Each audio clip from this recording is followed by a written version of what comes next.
Le voyage dans la mer de Brenda Giberson, illustration d'Alix Berenzi.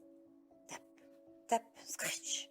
La petite tortue de mer est la dernière à percer sa coquille molle et à grimper les pentes d'un nid dans le sable. Elle n'est pas plus grosse qu'une capsule de bouteille et ferait un excellent repas pour un oiseau marin ou un crabe. Mais à présent, c'est le crépuscule.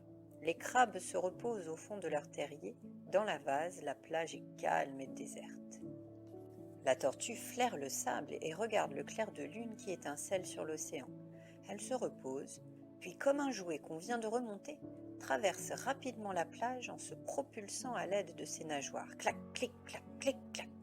Un crabe surgit de son terrier et aperçoit la forme sombre qui se déplace. La tortue atteint le bord de l'eau juste à temps. Une vaguelette lui passe sur le dos et l'emporte dans la mer. Instinctivement, la tortue sait ramer avec ses nageoires et plonger sous l'eau. Elle est toujours en train de nager lorsque le soleil se lève. De temps à autre, elle fait surface pour respirer. Sa vue est bien meilleure dans l'eau.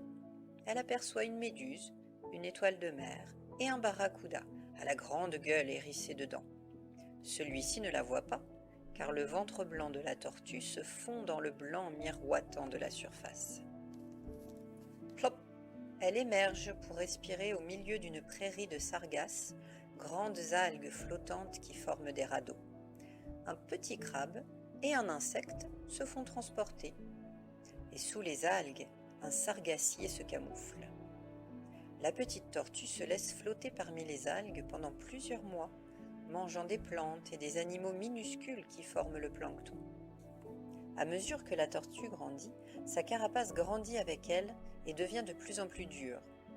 Elle aime plonger dans les prairies d'herbes marines qui tapissent le fond de l'océan. Là, des moules et des hippocampes filtrent l'eau de mer pour se nourrir de plancton. Quand la force du courant augmente, les hippocampes s'accrochent aux herbes à l'aide de leur queue, tandis que les moules se fixent aux rochers au moyen de leurs filaments. Mais notre tortue n'est pas encore assez forte pour nager à contre-courant et elle part à la dérive. Elle passe son premier hiver dans une mer chaude, pleine de couleurs vives et de créatures à grande bouche. Comme toutes les tortues marines, elle est incapable de rentrer la tête et les nageoires pour se protéger, mais le récif de corail ne manque pas d'endroits où se cacher. Alors qu'un poisson papillon nage dans sa direction, elle se précipite sous un rocher. Sur sa queue, ce poisson porte une tache noire qui ressemble à un œil. La tortue le regarde attentivement pour savoir où est la tête et où est la queue. Voici 1 an que la tortue a pris la mer. Elle est maintenant aussi grosse que les oiseaux et la plupart des poissons. Elle possède des muscles puissants et nage 4 fois plus vite qu'un être humain. Elle n'a pas de dents et coupe les plantes avec les bords tranchants de ses mâchoires. Elle passe ainsi 2 mois entiers à brouter un riche jardin d'herbes ondulantes. Après de longues années, elle est devenue l'une des plus grandes créatures de la mer. Mais les requins restent dangereux. Comme l'un d'eux s'approche de l'endroit où elle mange, elle s'enfuit dans un courant chaud et s'éloigne de la côte.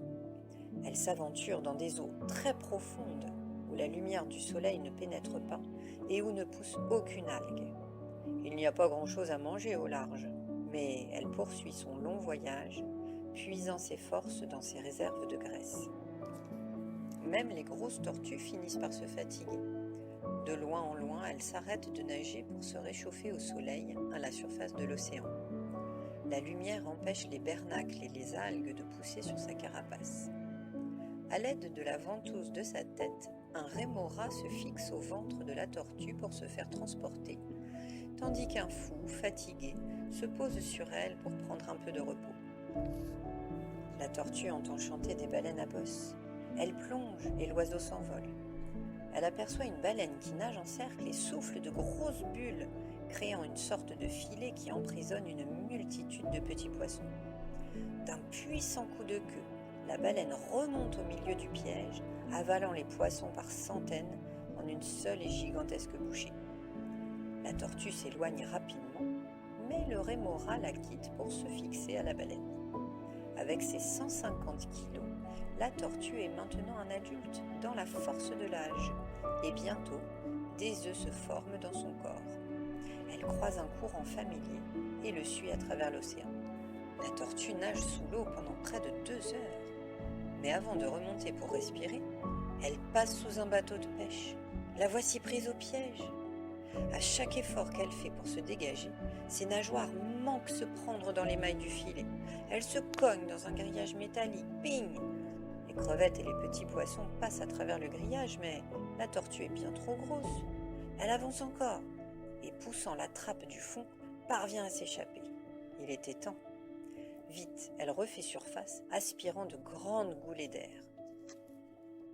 Après un peu de repos, la tortue reprend son voyage dans le courant familier, nageant pendant plusieurs centaines de kilomètres.